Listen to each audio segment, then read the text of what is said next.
पहले भाग के अंदर हम लोग नॉर्मल जो ब्लड का सर्कुलेशन जो है वो समझे।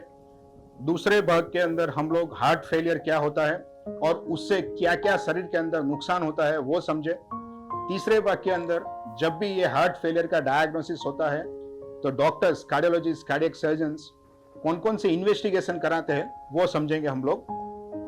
हार्ट फेलियर के केस के अंदर सबसे पहले डॉक्टर्स आपको काफी ब्लड इन्वेस्टिगेशन सजेस्ट करते हैं।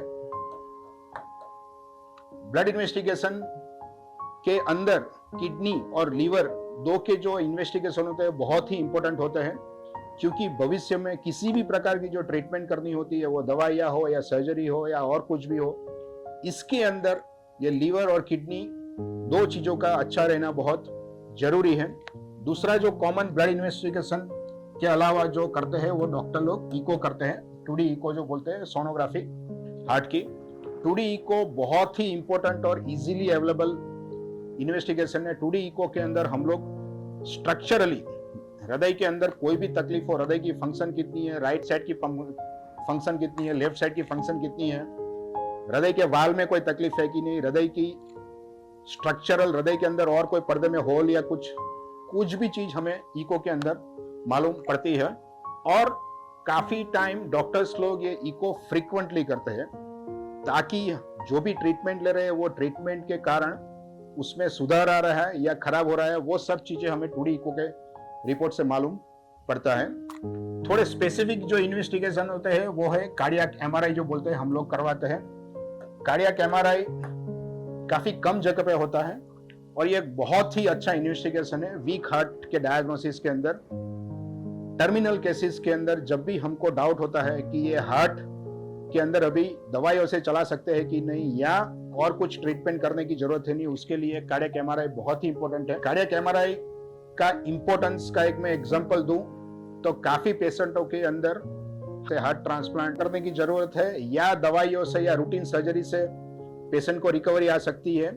ये सब चीजें डिफरेंशिएट करने में हमें कार्डियक एमआरआई बहुत ही हेल्प करता है। जो चौथा जो सबसेट है वो है हमारे लंग्स के प्रेशर।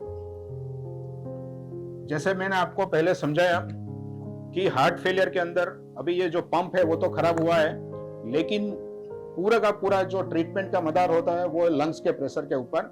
से लंग्स के प्रेशर मापने के लिए हम लोग काफी टाइम वो लंग्स के अंदर एक छोटा सा कैथेटर डाल के उसके प्रेशर मापते हैं।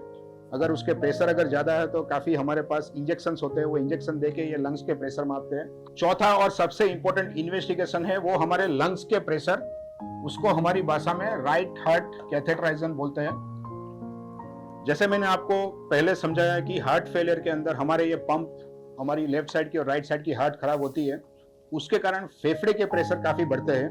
और ये फेफड़े के प्रेशर कितने बढ़े हुए हैं वो जानने के लिए हम वो रिपोर्ट करवाते हैं और उसी के रिपोर्ट के हिसाब से पेशेंट को आगे हम लोग दवाइयों से चला सकते हैं या उनको हार्ट ट्रांसप्लांट या आर्टिफिशियल हार्ट जैसी कोई ट्रीटमेंट की जरूरत है कि नहीं, वो सब कुछ नक्की करते हैं। इसके अलावा कभी कभी कोई स्पेसिफिक रिपोर्ट डॉक्टर्स लोग सजेस्ट करते हैं, वो पेशेंट की कंडीशन के ऊपर, पेशेंट को कौन सा रोग है, वो हार्ट फेलियर का रीजन क्या है, उसके हिसाब से समझने के बाद वो रिपोर्ट करवाते हैं ताकि वो रिपोर्ट के बाद जो ट्रीटमेंट होती है उसके कारण हमको ज्यादा से ज्यादा फायदा हो सके। धन्यवाद।